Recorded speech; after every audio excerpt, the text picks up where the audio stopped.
Welcome back. Has this debate ever crossed your mind? Like comparing Game of Thrones to House of the Dragons? Yeah, Game of Thrones has 8 seasons. Yeah, it reached season 8, while House of Dragon is the new continuation that was just introduced years earlier. Yeah, and it is in season 2. Yeah, so I've been seeing a lot of online debates, and I felt like now let me also give my assessment as a lover of Game of Thrones. I've watched both of them, and this is my honest opinion. So, may I think, while House of the Dragon is critically acclaimed and loved by many, Game of Thrones benefits from its groundbreaking nature, like broader appeal and a legacy built over years. However, as House of the Dragons continues to develop its story and characters in future, it may close the gap or even surpass Game of Thrones for some fans. But who knows? Who knows? I think Game of Thrones is way better as far as everything is concerned. Now, before I give my assessment or say why Game of Thrones is better according to me, or why House of Dragons comes number 2 when compared to Game of Thrones, before I say that, kindly subscribe to this channel so that you can get more of this content and maybe share so that someone else can get this content as far as my view is concerned. Now, Game of Thrones has consistently been rated higher than House of the Dragons for several reasons, many of which relate to its broad appeal, cultural impacts, and maybe innovative storytelling, because the stories are catchy, the plot twist, the word. Yeah, by the way, let me give you my honest opinion on this. I almost left Game of Thrones in season 1 after the death of Ned Stark. Like, wait, how could they do that? How could they produce out the writer do that? I felt that shit.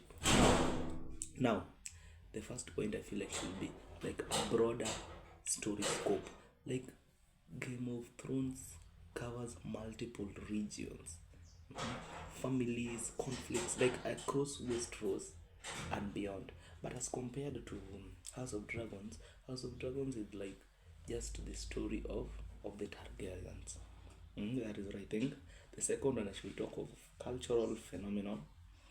Yeah, like iconic moments, like the Red Wedding, the Battle of the Bastards, the Dracarys scene. By the way, that Dracarys scene was fun. It was just enormous. It was epic. Like Dracarys, then the dragon would be like, so that scene was just epic.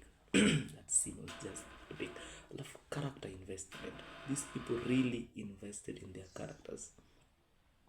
Introductions of people like Tyrion Lannister, Arya Stark, Jon Snow, and maybe the infamous Cersei Lannister, Joffrey. He was Joffrey Baratheon Lannister. Yeah, Joffrey. You see, so these characters were just top notch. Furthermore, maybe I'm a fan of the language, like the monologues, the beauty, the poems. Talk about Varys, talk about Littlefinger, talk about Tyrion. These people are just top notch with the language and the rest. Shocking plot twist. If there's a movie or there's a series that I've watched that has a plot twist, it's Game of Thrones. It's Game of Thrones. Yeah. That movie, like from Ned Stark unexpected execution. That was where I was supposed to leave that movie, and a friend advised me like, no, don't leave it there, just continue. But I was to leave it at that point because I felt like, come on, how can you kill Ned Stark? And he has been the charming soul, the helping person, the person who gives a shoulder to lean on to. Like everyone loved Ned Stark, and he was killed as a betrayer or something, and it was just worse for me. Yeah, so after a friend encouraged me to just continue, that's when I continued, but I was to leave it at that point. Talk about the red wedding. hmm Like Game of Thrones consistently shocked viewers with bold storytelling choices. hmm Me, I think that is why I can rate Game of Thrones before I rate House or the Dragons. So those with Game of Thrones, those with House of Dragons, yes, you're still here, but they have a lot of work to do as far as the language is concerned.